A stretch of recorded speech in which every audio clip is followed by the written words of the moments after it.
El conflicto es inevitable en la lucha por el poder y el arma más utilizada en esos momentos es la comunicación política. Así surgen los ataques y contraataques en todos los canales disponibles. Se confrontan los relatos políticos en los medios, en las tribunas, en las redes. Prepararse para responder a estas situaciones y saber lanzar una ofensiva efectiva puede ser la diferencia entre un triunfo o el fin de una carrera política. Si alguien ha sabido hacerlo con efectividad es López Obrador, pero una nueva amenaza editorial lo está poniendo a prueba.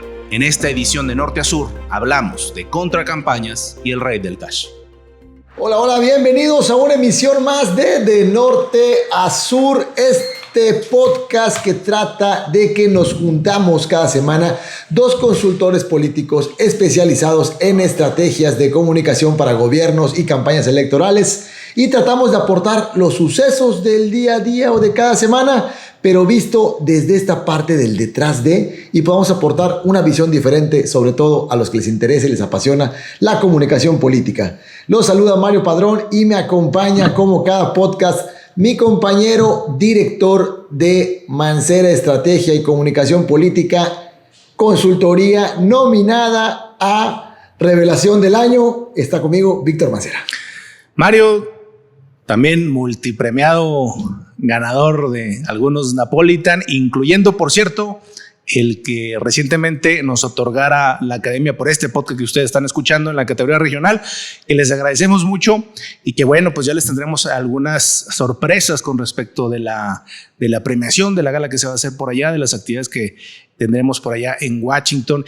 Y como bien dice Mario, pues semana a semana vamos platicando aquí de lo que ocurre en la política nacional, simplemente como pretexto de hablar de estrategia, de hablar de técnica, de hablar de método, de hablar de cómo hacen lo que hacen quienes se dedican a la comunicación política y evidentemente pues a partir de la experiencia que tenemos nosotros, que ya son, yo creo que en conjunto por ahí de 30 años de experiencia aquí combinada.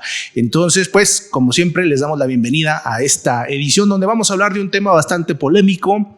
Vamos a hablar quizás de la parte más negativa de la comunicación política o una de las áreas quizás un poquito más oscuras para algunos con respecto de las campañas de contraste, las campañas de ataque, las campañas negativas y pues vamos a ir hablando un poquito de las diferencias, ¿no? También que existen entre estas categorías para que ustedes vayan conociendo un poco con respecto a estos términos y que se vayan planteando no solo si necesitan ir diseñando alguna, sino si pueden ser en eventual momento víctimas o objetivos de alguna de ellas. Bien, hoy hablamos de contracampañas, que es el término hoy día. Campaña de contraste es un sinónimo, porque antes tenían un nombre más coloquial y le llamaban campañas negras. En algún momento dijeron, no, vamos a dejar de llamarla así, pero bueno, todos estos son sinónimos y básicamente es esa estrategia de comunicación que tiene como objetivo principal golpear a tu oponente, darle duro, derribarlo, dejarlo mal, bajarle sus niveles de reputación, sus niveles de confianza hacia la ciudadanía. Entonces, literal, es un ataque duro y directo y además absolutamente premeditado. Este tema lo decidimos en el marco del lanzamiento de un libro que aquí en México ha causado altísimas expectativas, sobre todo para los que están a favor de los partidos hoy de oposición, están en contra del partido de gobierno de Andrés Manuel López Obrador, que fue el lanzamiento del libro El Rey del Cash de Elena Chávez. Vamos a platicar un poquito de contexto de este libro y luego vamos a entrar ahora a platicar de temas de estrategia. Se los comento como spoiler para que se queden y escuchen todo el podcast porque se va a poner buenísimo. Este es el tema que cualquier candidato está deseando hacer, aunque no lo cuenten. No se te ha pasado a ti, pero yo no tengo un solo candidato que diga, oye, ¿y en qué momento comenzamos los golpeteos, no? Creo que pasa en cualquier campaña o el equipo dice, oye, ¿y cuándo sacamos el armamento? Entonces, es algo muy común, pero hay que hacerlo con excesiva responsabilidad. Pero, amigo, ¿qué te parece si nos compartes? Tú ya tuviste oportunidad de empezar a leer el libro El Rey del Cash. A mí me llegó anoche, hoy también en la mañana me lo compartiste. No he tenido oportunidad de hojearlo, entonces prefiero que con tu experiencia y tu gran visión académica sobre estos temas nos compartas tú qué traes, ya que empezaste a hojear cómo va El Rey del Cash de Elena Chávez. Bueno, antes de hacer esta grabación ya platicaba con Mario aquí sobre algunos de los puntos que que me resultan más interesantes quizás de este texto. Pero yo iría hasta hace un par de semanas, y si ustedes pueden escuchar los podcasts anteriores, seguramente nos habrán escuchado hablando de que de pronto parecía que a López Obrador se le estaba formando la tormenta perfecta. Ocurrió lo de las filtraciones de los Guacamaya Leaks y al mismo tiempo se anunciaba El Rey del Cash como este libro que iba a destruir la imagen de López Obrador, o por lo menos la imagen de un político honesto, un político distinto, un político que lucha contra la corrupción, porque lo que iba a demostrar es que López Obrador es otro político corrupto más. La oposición le dio mucha promoción a este texto y de pronto estaba en las primeras listas. Por ejemplo, el caso de Amazon, de los libros más vendidos sin haber salido todavía. Ya está disponible en librerías y termina por ser una decepción, yo creo que para mucha gente, porque no presenta absolutamente ninguna prueba contundente con respecto de lo que se supone, de la expectativa que había generado.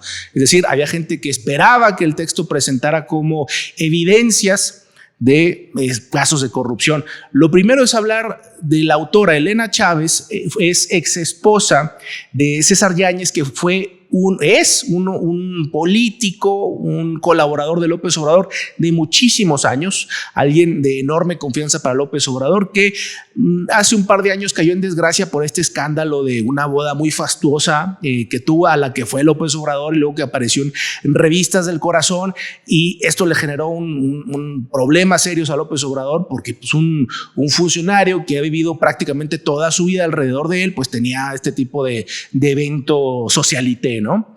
Bueno, Elena Chávez lo que plantea en este libro es un relato, es lo que ella llama un testimonio de aparentes esquemas de retiros en efectivo de gobiernos de la Ciudad de México o de moches de funcionarios para la lucha política de López Obrador.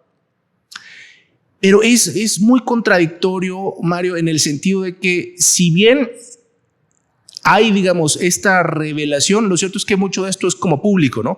Es decir, estas contribuciones que hacían empleados de confianza del gobierno de la Ciudad de México, pues este no es un tema nuevo, eso es un tema que hace mucho tiempo se sabe. Y no aparece, digamos, el López Obrador haciendo una fortuna personal, que es lo que verdaderamente lo volvería, digamos, un símil de otros políticos, o por lo menos de lo que la gente tiene en su cabeza como la imagen de un político corrupto. De hecho, la misma autora de pronto dice, y en determinado momento íbamos al departamento de López Obrador y resulta que era un departamentito con 2 cuartitos y el comedor estaba pegado a la cocina. Entonces dices tú, a ver, entonces este es el gran corrupto que se está sacando millones del gobierno y que vive en un departamento minúsculo mientras es jefe de gobierno.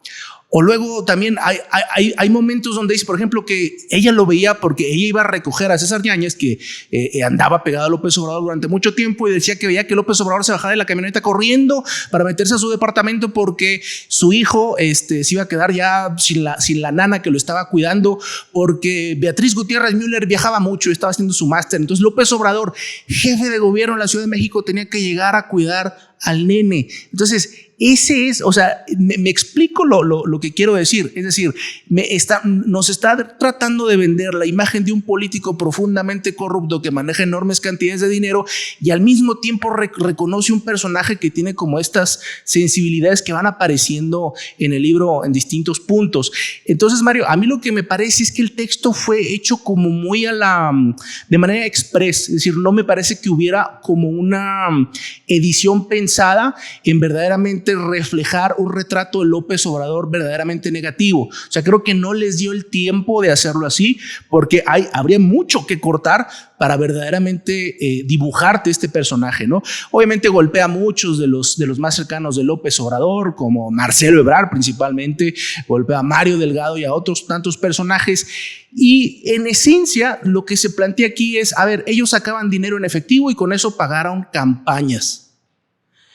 Eso para quienes estamos en política, pues es evidentemente una cosa ridícula, porque el costo de una campaña presidencial, sobre todo cuando estamos hablando de aquellos años, del año 2006, ¿te acuerdas? Cuando tenías que pagar, por ejemplo, los medios de comunicación, porque así eran los contratos en aquel momento. Querías salir en medios de comunicación, pues tenías que gastar. Entonces, es como muy ridículo este intento de decir, a ver, es que no hay pruebas de que López Obrador es corrupto porque todo lo manejaban en efectivo.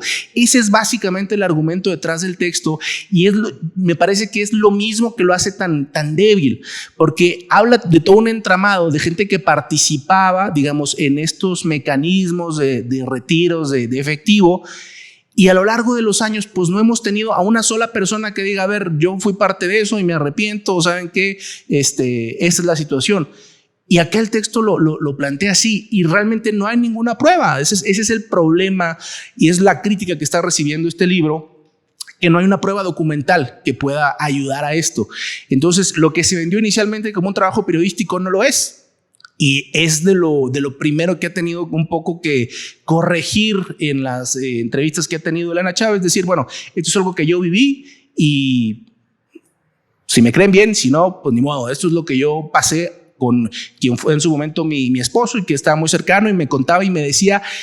Pero el texto, Mario, está lleno de suposiciones, ¿no? De cosas de oídas de pasada que a veces rayan verdaderamente en situaciones que es como complicado tomarse en serio, ¿no? Es decir, hay un pasaje, por ejemplo, donde ella habla de que después de haber ido a dejarle la ropa limpia a César Yáñez mientras estaba el plantón de Reforma, pasó a un VIPS, y ahí en el VIPS estaban dos secretarias del Congreso con una diputada, y ella escuchó que mucha gente que estaba en el plantón no era verdaderos López Obradoristas, sino gente de limpia de la Ciudad de México. Me explico lo que está diciendo. Es decir, yo escuché que me dijeron que todo es como de oídas, ¿no? O gran parte del libro es de oídas, y eso es lo que lo hace difícil para tomárselo en serio para alguien que lo lee, digamos, de manera imparcial. Porque también hay que decir una cosa, Mario, este libro no está hecho para otro público que no es el que tiene una postura anti López Obrador o crítica al López Obradorismo.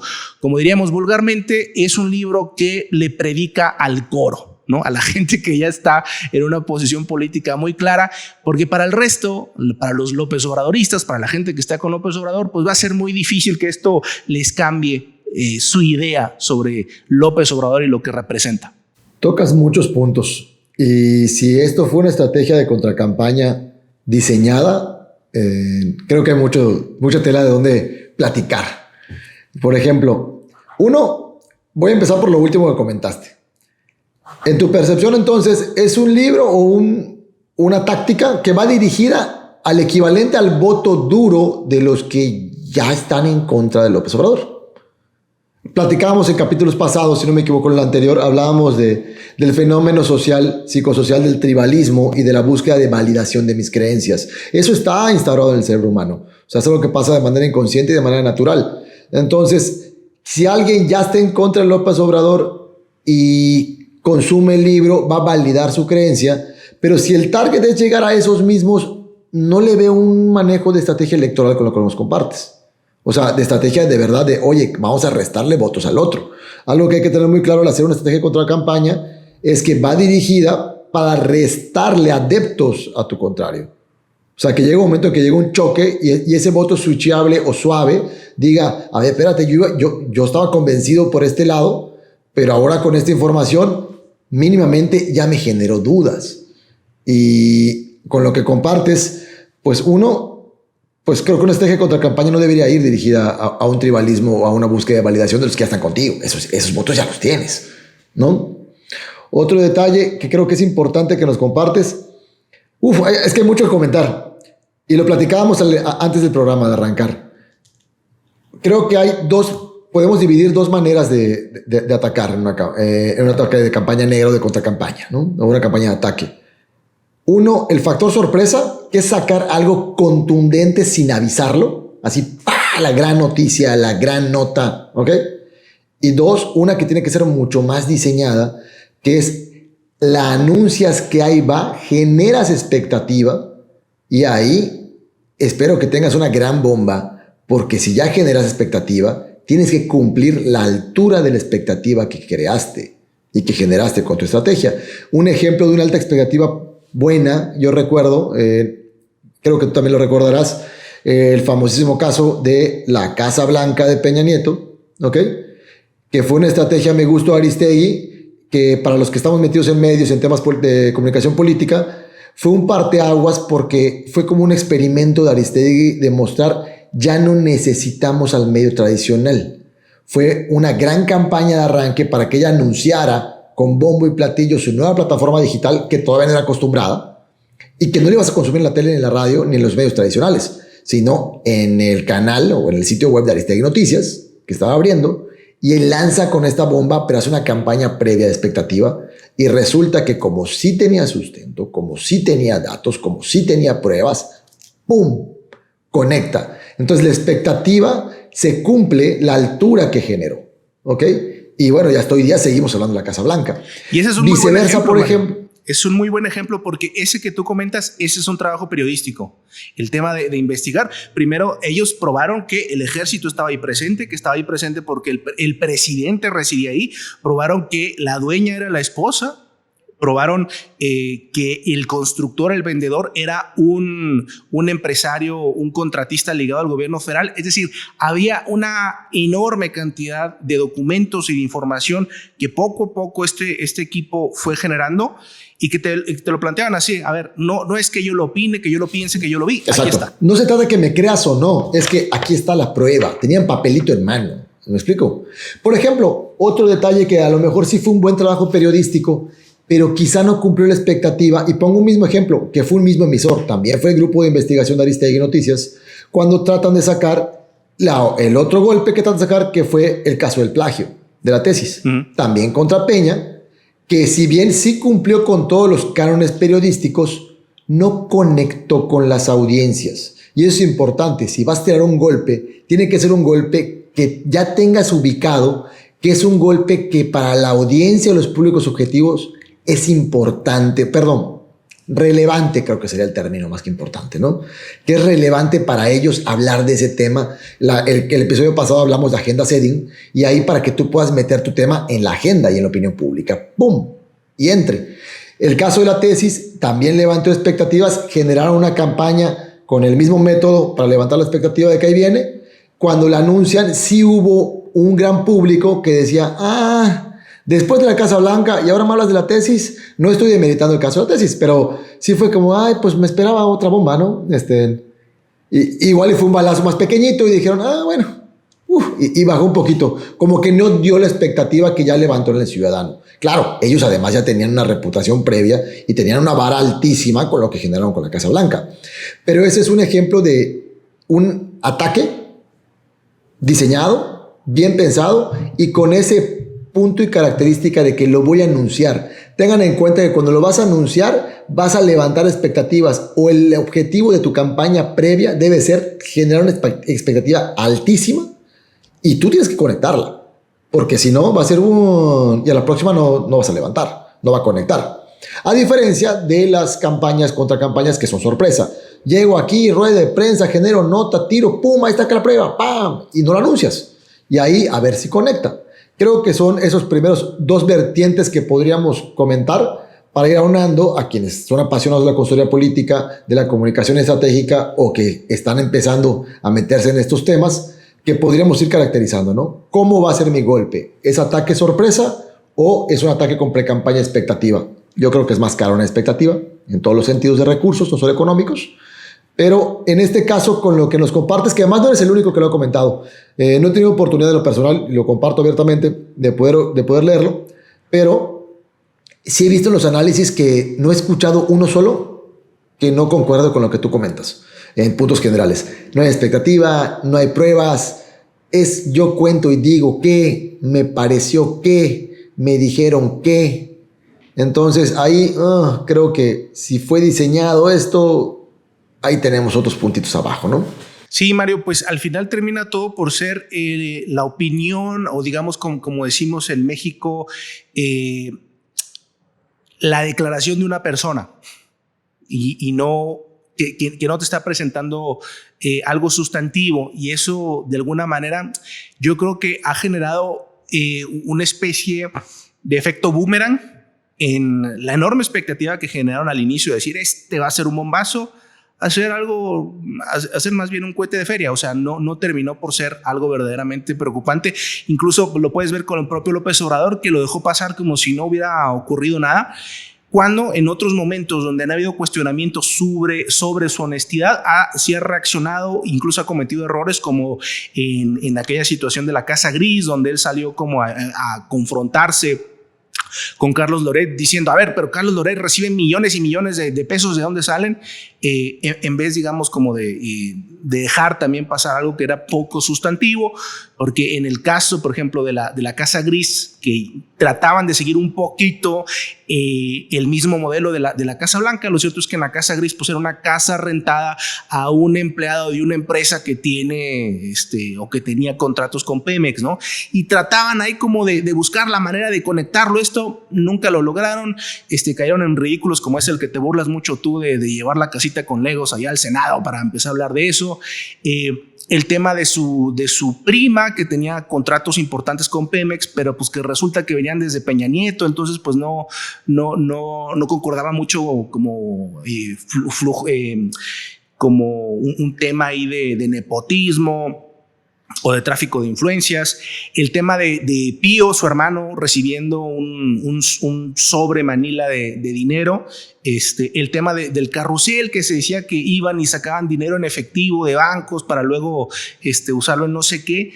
En fin, han habido como intentos muy consistentes tratando de golpear la médula de la marca Andrés Manuel López Obrador, que es el tema de la honestidad y la anticorrupción.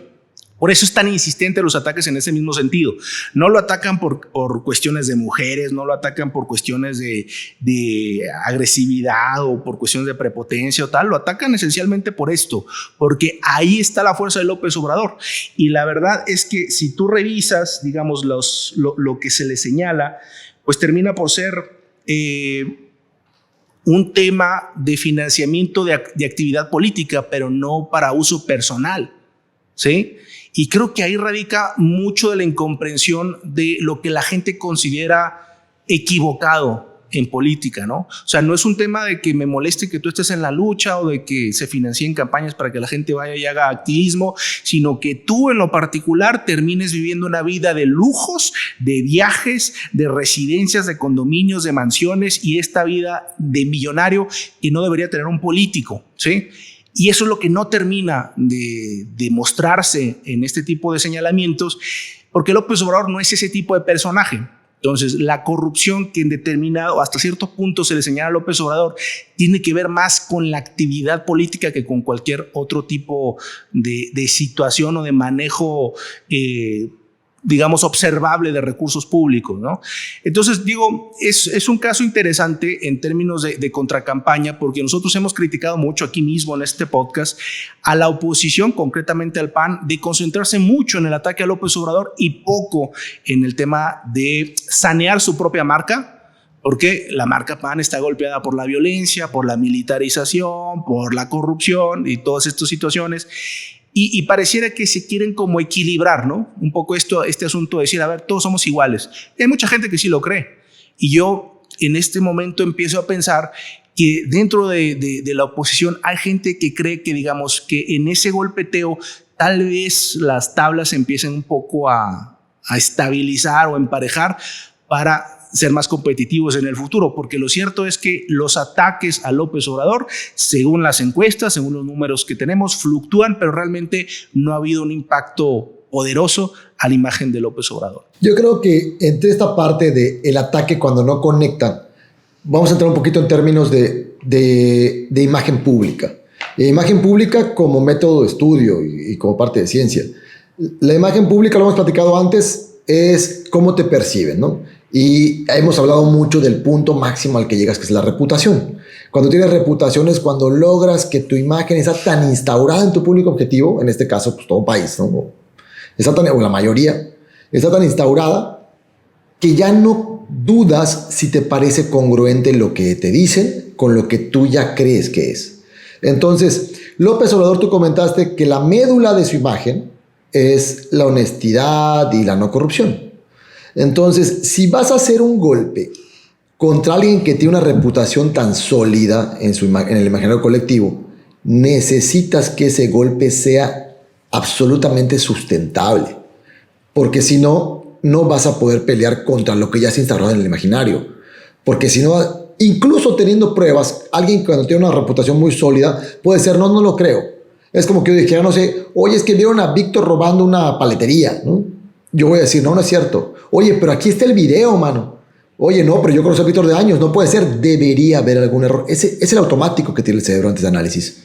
Y recordemos, lo hemos platicado antes, y Víctor, tú has comentado que deberíamos ponerlo en letras doradas en grande. Recuerden, al ciudadano, ese que nos dé el gane en elecciones, esa mayoría, no le interesa la política. Entonces, tenemos que jugar con estos puntos de que esté instaurado para que conecte, y no se quiere centrar en analizarlo. No es su objetivo principal, tiene cosas más importantes que hacer día con día y de mucho mayor valor para él y su sobrevivencia y su existencia natural de ser humano, su familia, su trabajo, sus cosas, no lo sé, necesidades. Entonces, tiene que ser muy digerible y tiene que no solo parecer verdad, tienes que sustentar que es real. Y ahí incluso vas a luchar contra la imagen instaurada. Pero ahí, pues ya habría tiro, ¿no? Pero si ni siquiera traes el sustento, es complicado que pelees contra un elemento tan básico y tan profundo de la imagen pública y percepción como es una reputación sólida. Y aclaro que esto de decir sólida de López Obrador, no estoy diciendo que es que yo sepa o no que él es honesto o no. Estoy hablando de temas de análisis de imagen y percepción pública, que ese es el imaginario colectivo de sus públicos objetivos. Entonces, cuando tienes claro que tu contendiente tiene ese elemento como columna vertebral, si vas a aventarte un golpe, tienes que tener sustento. Aquí aprovecho para comentar algo más. Lo hemos hablado en otros capítulos. Por ejemplo, hemos hablado mucho de fake news. En lo personal, desde la consultoría que me toca a mí dirigir, aquí en Grupo Estratega, nunca hemos hecho una fake news. Y lo digo así abiertamente. No sé si es porque no hemos tenido necesidad y porque además tampoco nos encanta. Hemos hecho campañas de contracampañas o campañas de ataque. Consultor que le diga que no la ha hecho, señores, el que tiene la primera piedra, no el que no. Claro que sí, es parte de, pero siempre tratamos de que sea algo que es real, que en realidad sucedió, y diseñar una estrategia de comunicación para darlo a conocer, para sustentarlo. Entonces, lo hemos platicado antes, la fake news se cae porque no tiene solidez en su argumento, y va a llegar un momento en que se cae. Los ciudadanos no son tontos. Y yo creo que eso es lo que hay que tenerlo en cuenta. Y no somos, me incluyo, soy ciudadano, no somos tontos. Al final del día, aunque a lo mejor pareciera o no lo estamos leyendo mucho el tema, pero va a llegar un momento en que si no conecta y no es real y no es verdad, se cae esa imagen. Entonces, un comentario, recomendación, por ejemplo, de experiencias personales y con el equipo es, si es un ataque, que no sea fake news y que tenga sustento. Incluso recomendamos no dejarlo solo en la cancha de la comunicación. O sea, no dejarlo solo en la cancha, ejemplo, hoy día es muy común, de la viralidad digital. Resulta que este cuate está metido en caso de corrupción. Métele una denuncia. Métela denuncia y susténtalo y que sea real. Y a ver si no lo persiguen. Oye, tenemos elementos y tenemos parte del equipo, somos un partido que tenemos diputados y legisladores que suban a la tribuna y lo cuenten. Entonces ya tienes la campaña de comunicación masiva, tienes a tus artilleros también tirando el tema y metiéndolo, tienes una denuncia por acá y entonces generas un ecosistema para meter este tema en la opinión pública y claro, que tenga sustento. Porque solo así puedes luchar contra una reputación ya instaurada del contrario. ¿Qué opinas? Mira, yo creo que cuando sales a hacer contracampaña tienes que salir no a herir al oponente, sino a matarlo políticamente, ¿no? Entonces, en ese sentido creo, En ese sentido, creo que un texto como el que estamos platicando el día de hoy se queda como crudo.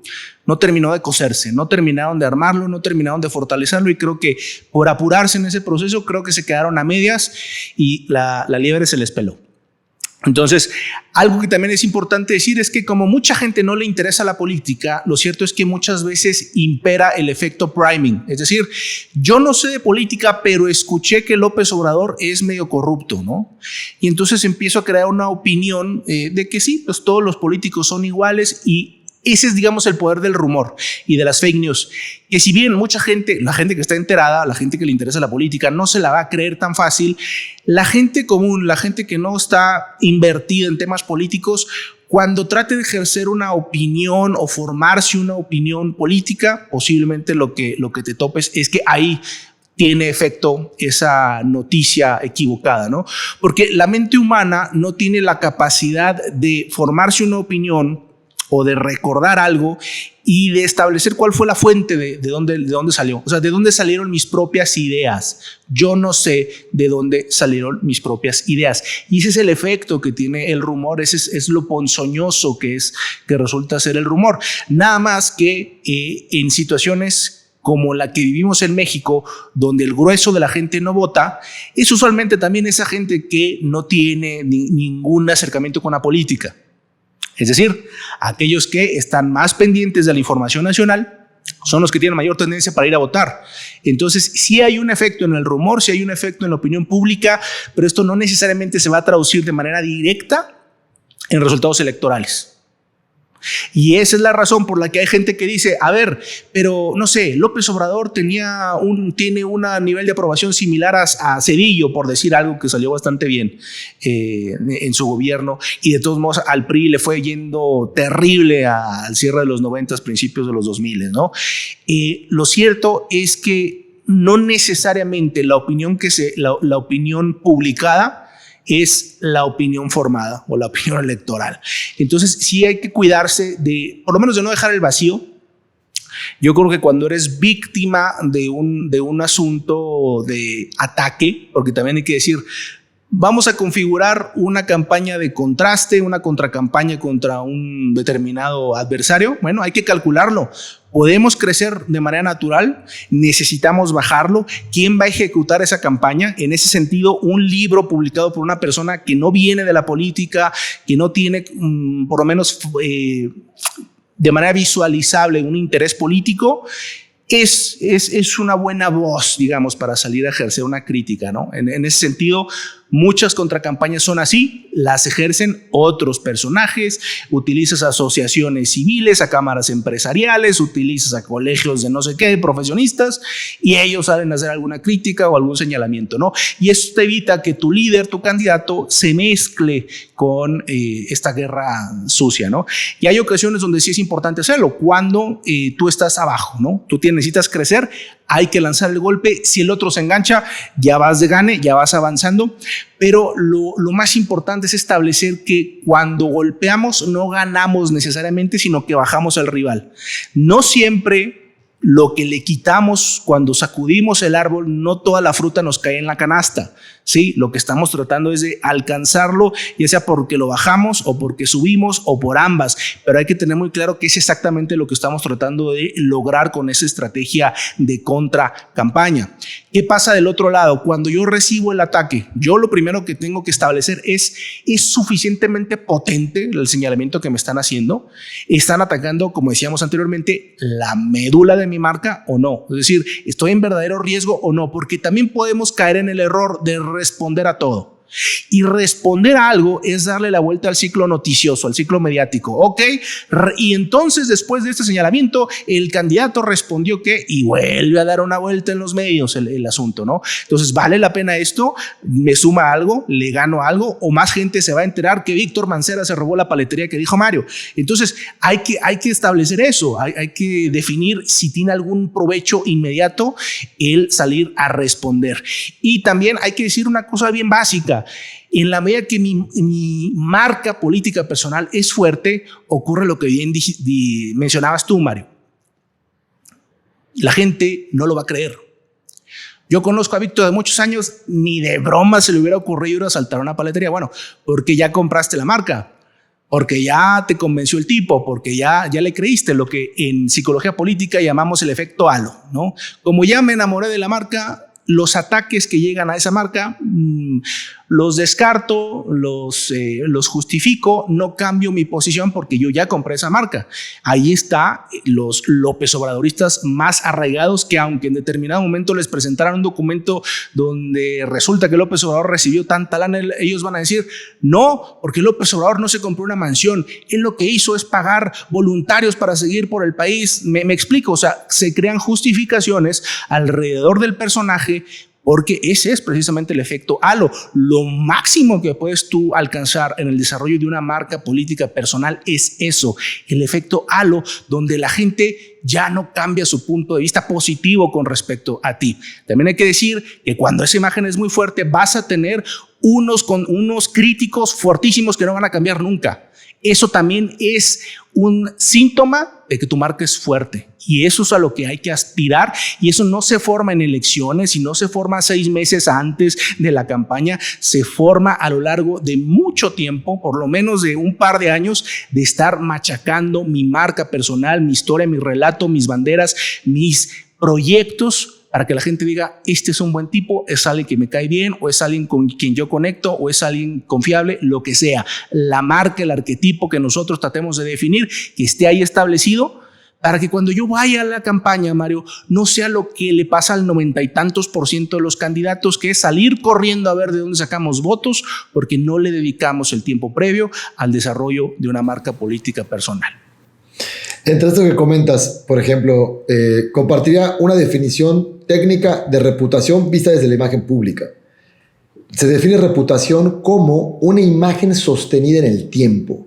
Entonces, lograr el efecto halo tiene que ver con que construyas una reputación. Y como comenta Víctor, no sucede al instante.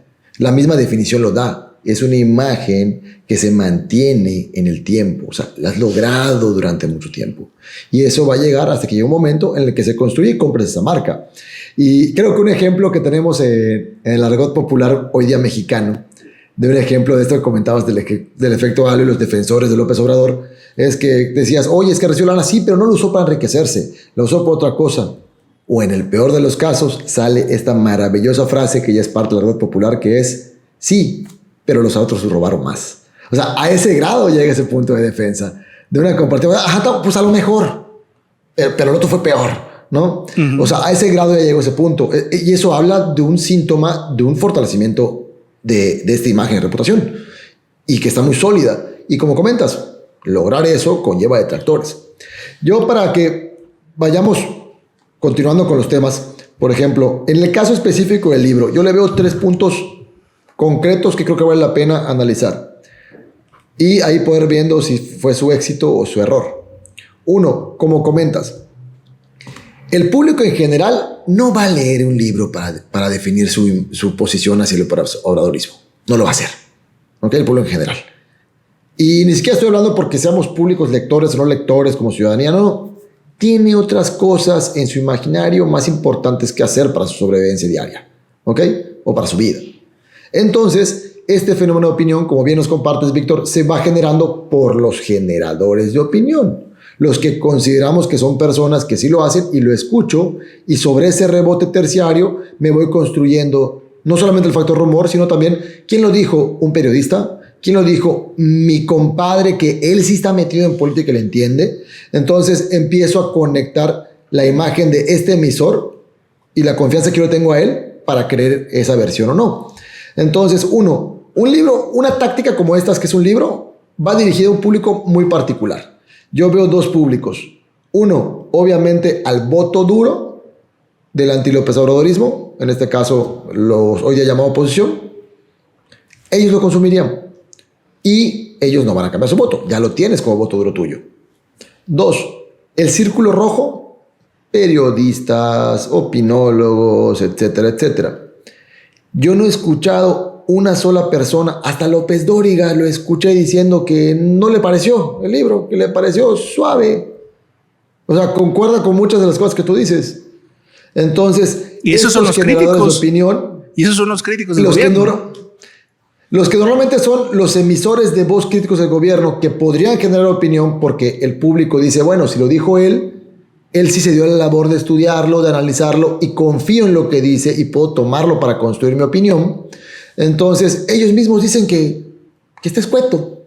Entonces, creo que después de tanta expectativa, sí quedó un poco suave como nos comentas, ¿no?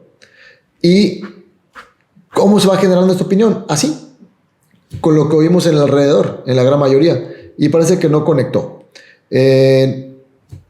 Creo que hay otro detalle, por ejemplo, si vamos entrando a temas ya de contracampaña, un poquito más técnica. Creo que vale la pena, Víctor, que platiquemos sobre cuáles son los dos momentos de contracampaña. Creo que es lo mismo que en las bases de comunicación política.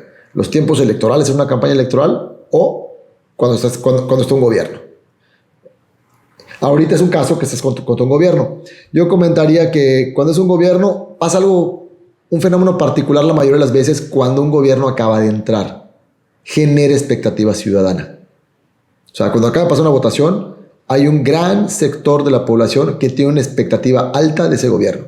Sea que continuó o sea que fue un gobierno de transición. Pero entonces, en ello, yo en lo personal muchas veces prefiero o tener datos de investigación o aguantar tantito a que se instaure, a que pase su luna de miel, ¿ok? Porque es natural, va a pasar. Y luego, de manera natural, está comprobado por la sociología y sobre todo los análisis políticos, que todo gobierno va a tener de manera natural un desgaste. Entonces, espera que pase la luna de miel tantito, porque si no, el ataque que hagas no vas a poder luchar contra la emoción del público. Eso yo lo vería como punto 1. Y punto 2, en la otra etapa en campaña, me parece súper importante lo que compartes con el público que escuchan de norte a sur, que es esta parte básica. Un golpe no necesariamente es que ese voto que pierde te lo va a transferir a ti. Se trata de restarle al otro. Incluso muchas veces, tú al dar un golpe puedes perder 2-3 puntitos. ¿Ok? Puedes también perder porque hay gente que diga, ay, a mí no me gusta que se golpeen tanto. Pero tienes que dar un golpe que le resta al otro más de lo que tú podrías llegar a perder, ¿no?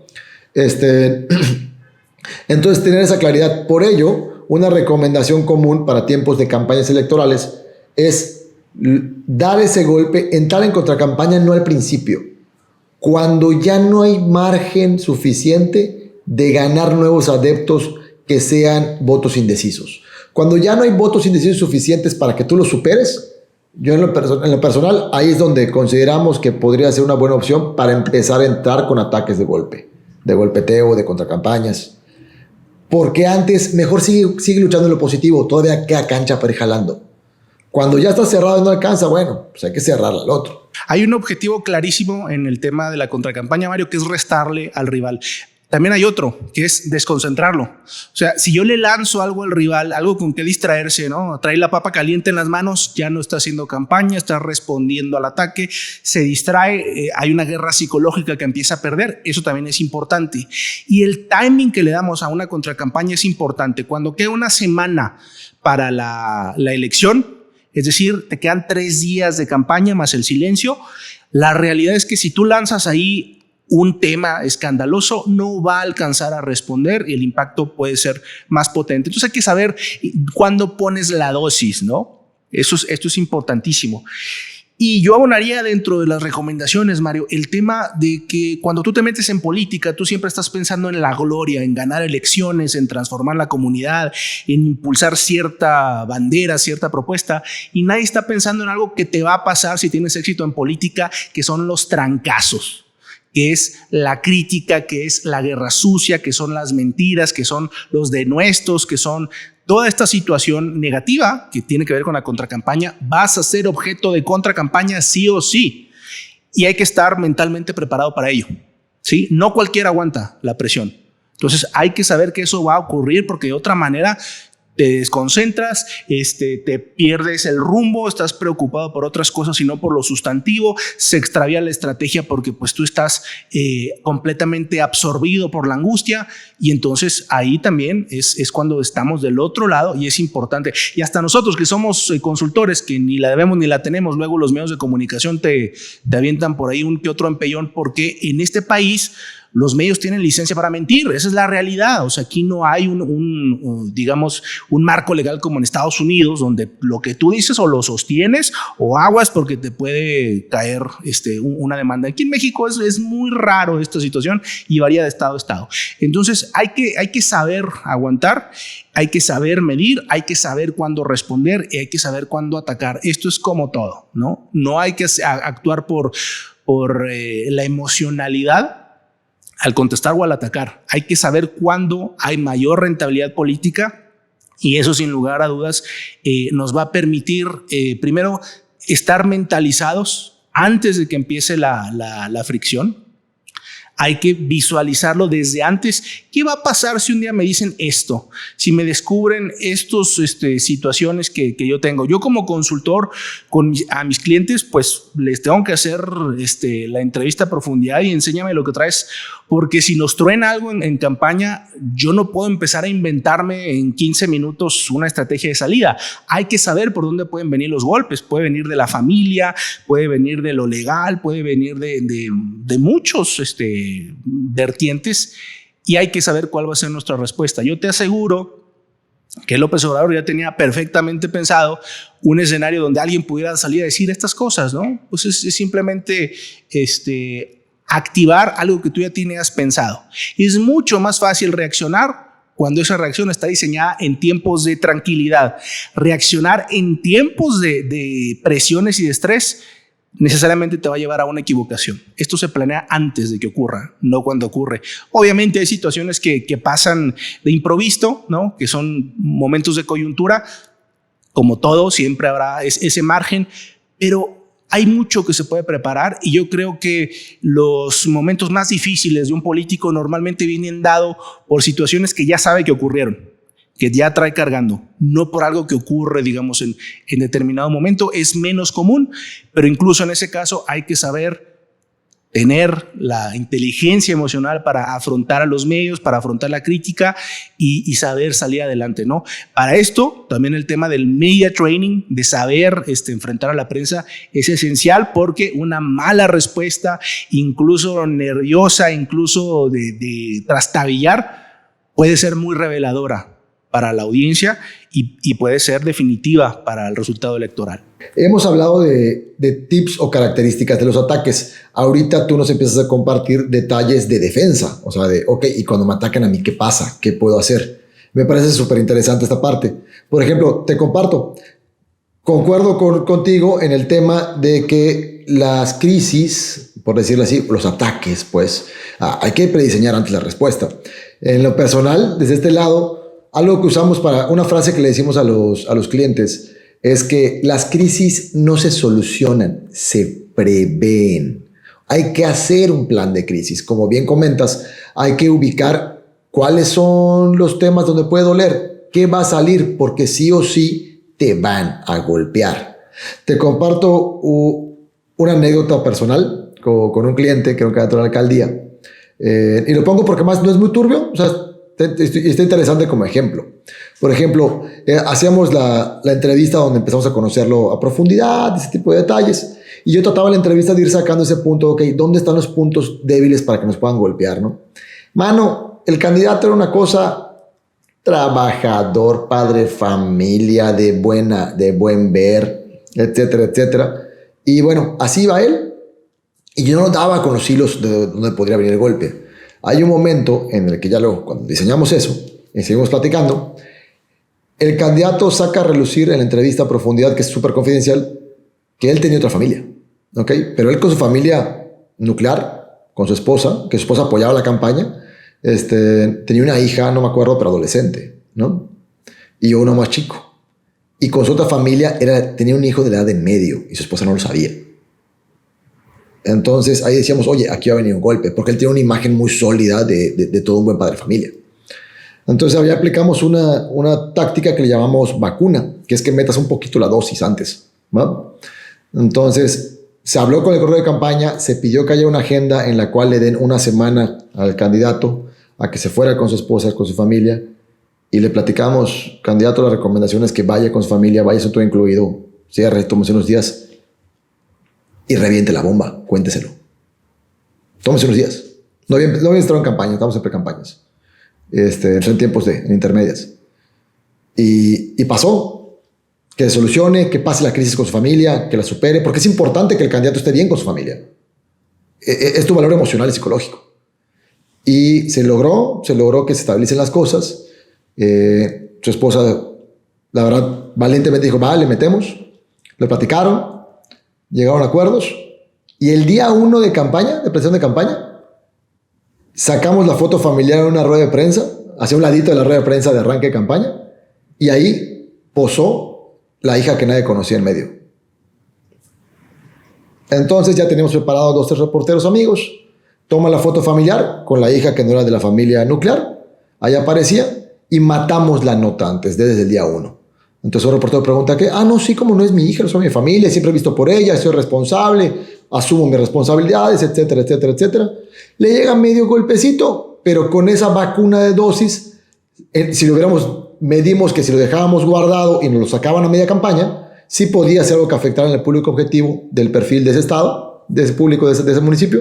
Entonces, mejor matamos el tema de una vez y toda la campaña se limpió. O sea, lo cuento como algo que podemos ir aportando en esto. Y es algo de lo que se habla muy poco, Mario. No solo se trata de preparar al candidato, sino de preparar también a la familia, porque la familia va a ver en medios de comunicación ataques, estos insultos que hablamos, estas mentiras o verdades que se dicen sobre alguien que quiere, ¿no? Y esta gente puede salir, me refiero a los familiares, a reaccionar frente a medios de comunicación o en redes, cometer un error y de pronto tenemos una crisis que pudo haberse evitado, evidentemente, preparando a la familia, saber que se van a decir muchas cosas en los medios y en las redes y hay que dejarlo pasar, no hay que dejar que el odio se anide en sus mentes y que estén preparados, ¿verdad? Obviamente yo creo que algo como lo que tú comentas, que yo creo que es una situación extrema, pues es importante abordarlo porque si eso sale como un periodicazo, un día media campaña,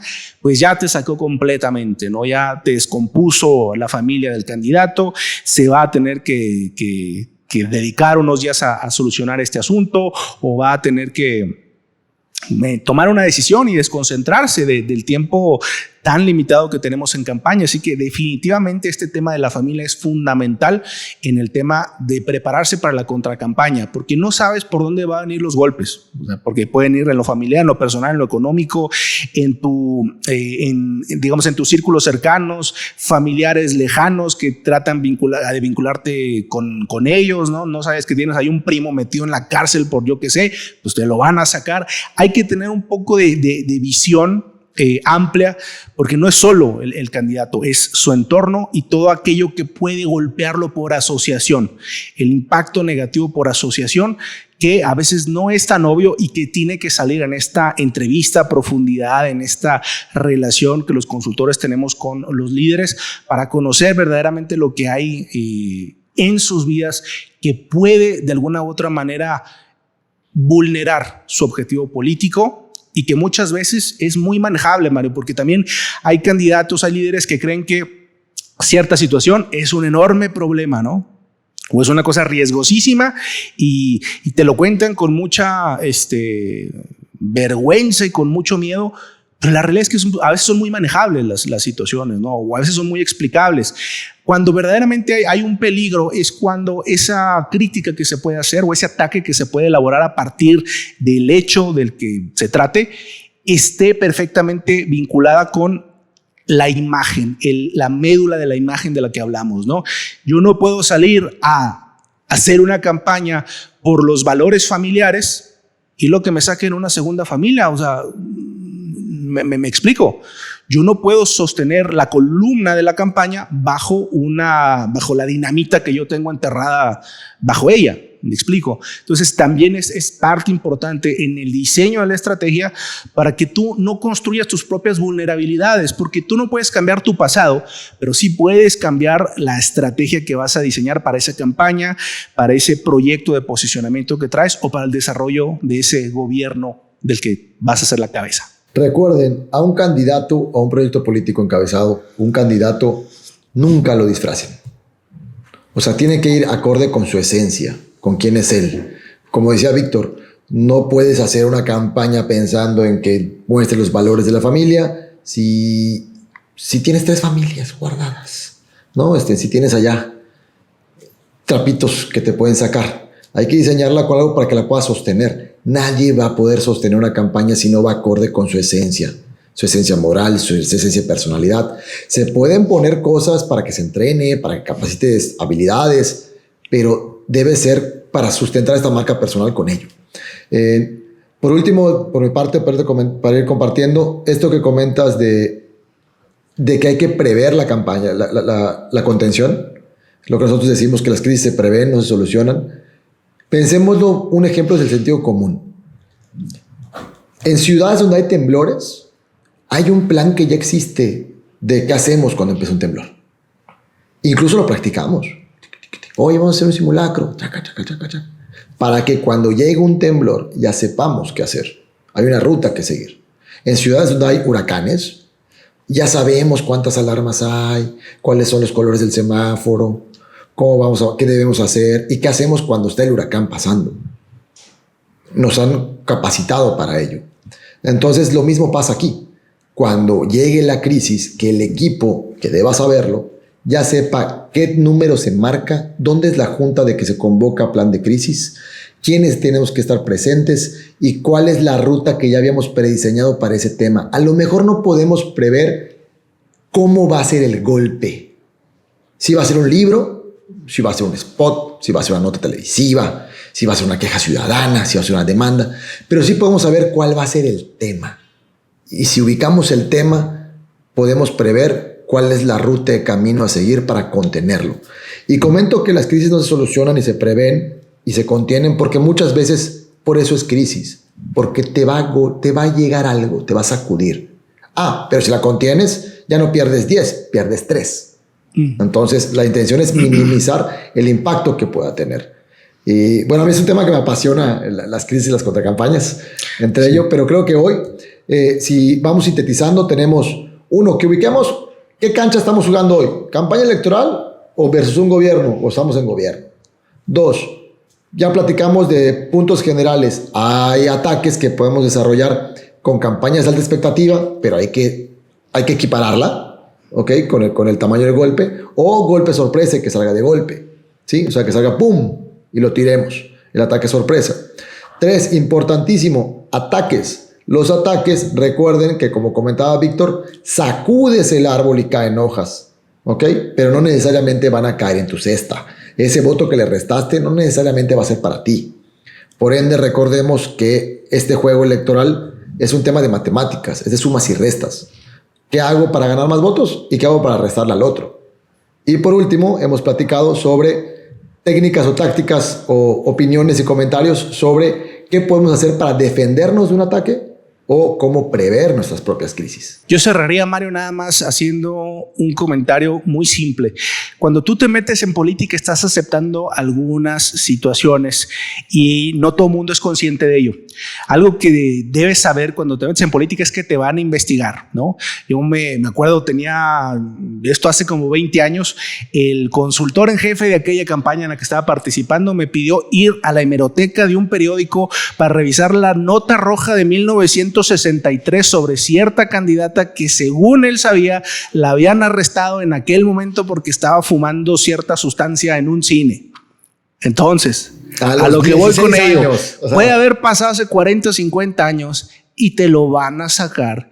Y si tu estrategia de campaña está fundada en un tema, en un arquetipo, en una imagen que es incompatible con algo que pueden utilizar como un arma en tu contra, va a salir. Hay que saber que nos van a investigar, que nos van a checar, es parte, digamos, de una labor de diseño de una estrategia en campaña, porque hay que saber quién es el rival. No solo se investiga el propio candidato, también investigamos al que está ahí enfrente, porque queremos saber quién es, porque queremos saber por dónde le vamos a pegar, cuáles argumentos vamos a crear para tratar de generar un contraste claro entre el producto que le estamos ofreciendo a la gente y el que está del otro lado de la calle. Necesitamos hacer esto, y esto es parte, y no estoy hablando de guerra sucia, no estoy hablando simplemente de destruir la imagen de una persona, estoy hablando simplemente de el diseño propio de una democracia, contrastar. Tienes A y B, tú tienes que salir a decir no solo que A es bueno, sino por qué A es mejor que B. Y eso es parte de lo que tú aceptas cuando te involucras en política y cuando te involucras en el mundo de lo electoral. Entonces, tomarlo en cuenta, hay que ser conscientes y hay que tomar nuestras notas sobre nuestras propias debilidades. Ese mentado foda que todo el mundo hace y que no es puro superficial y puras tonterías, hay que tomárselo en serio para conocer verdaderamente lo que tenemos entre manos y plantearnos un escenario donde tenemos todo para ganar y no todo para que nos lo quiten. Colega, lo has dicho todo en esta frase, has resumido el meollo de la consultoría política. Entonces yo sumaría, por último, que los que estamos ahora no como candidatos, sino como parte de los equipos consultores, equipos de campaña, cuando hablamos de una contracampaña, campaña de contraste, campaña de ataque, creo que es muy importante que tengamos excesiva ética.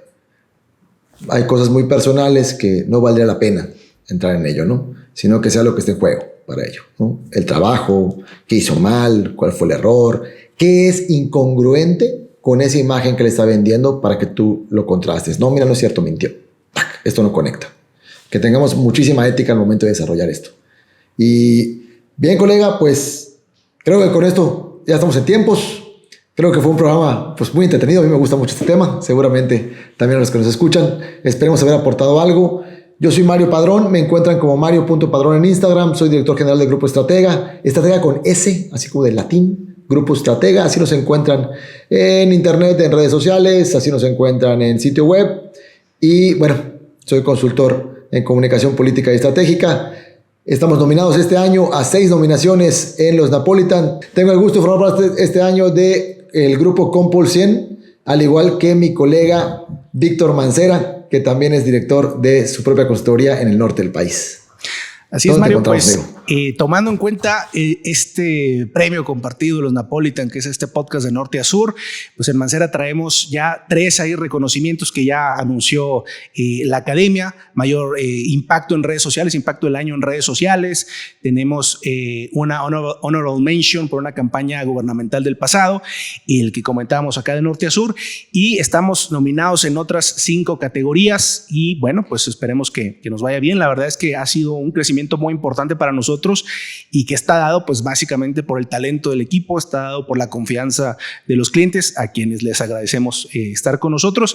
Y si quieren hacernos sus comentarios con respecto de lo que hemos platicado el día de hoy, lo pueden hacer también a través de nuestras redes sociales. Nos pueden buscar en Facebook como Mancera Estrategia y Comunicación Política, en Twitter pueden buscarme como Víctor Mancera, @bmancera, y en TikTok también tenemos por ahí algunos videos hablando de estos conceptos, pero de manera muy breve.